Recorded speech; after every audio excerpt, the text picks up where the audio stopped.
Em quarentena, 72% dos moradores de favelas têm seu padrão de vida rebaixado. Pesquisa inédita aponta que nessa população, 13,6 milhões, 32%, terão dificuldade para comprar comida. Notícia publicada na Folha de São Paulo. Apenas uma semana dentro de casa, em quarentena contra a pandemia do novo coronavírus e sem renda, já é tempo suficiente para 72% dos moradores de favelas no Brasil não conseguirem manter o baixo padrão de vida por não terem nenhum tipo de poupança. Nessa população, formada por 13,6 milhões de pessoas, 32%, ou quase um em cada três, terão dificuldades na compra de itens básicos de sobrevivência, como alimentos. Os dados fazem parte de uma pesquisa inédita do Data Favela, que investigou o impacto da pandemia nas comunidades pobres e precárias do país. São pessoas como a diarista Alda Pereira, de 56 anos, moradora da favela de Heliópolis, na zona sul de São Paulo, que desde essa segunda-feira começou a sentir o efeito da crise causada pelo coronavírus. Na noite de domingo, ela recebeu a notícia de que estava dispensada da única casa em que fazia faxina, o que lhe rendia R$ 800 por mês.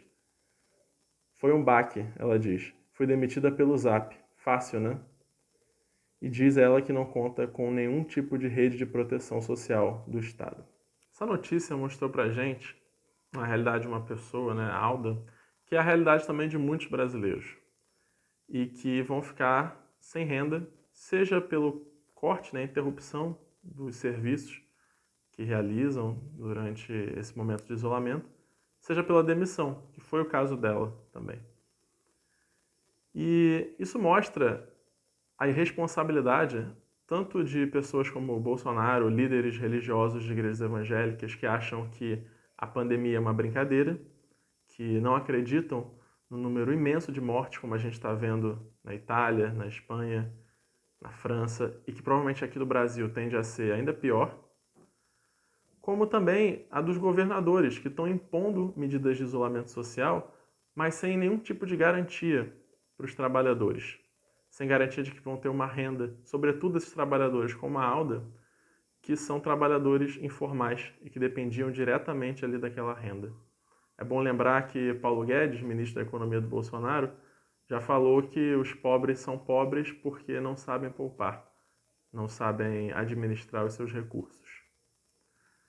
O que a gente precisa garantir para esses trabalhadores, sobretudo para aqueles como a Alda, é uma renda digna que pode ser garantida confiscando os lucros enormes de bancos, de grandes empresas que têm caixas com bilhões e bilhões de reais e que estão sendo ajudados ainda mais pelo Estado brasileiro com o nosso dinheiro, com o dinheiro dos impostos. Em vez de tirarmos delas os lucros nesse momento para ajudar a população que mais precisa, a gente está dando mais dinheiro. Para os trabalhadores formais que têm carteira assinada, a única medida para garantir de fato a sua renda seria uma proibição das demissões, dos cortes e reduções de salário. Isso seria o mínimo para garantir que eles vão ter segurança. Apesar do governo Bolsonaro estar falando agora que vai repor salários cortados, isso está tudo como uma grande promessa.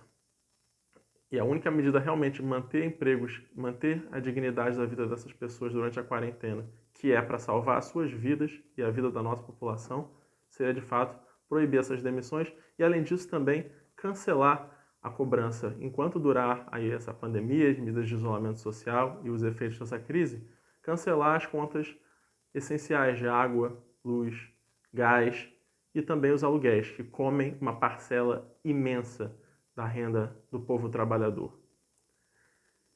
É preciso deixar claro como nem os governos estaduais, que se dizem mais responsáveis, nem o governo Bolsonaro estão preocupados com pessoas como a Alda e a grande maioria dos trabalhadores.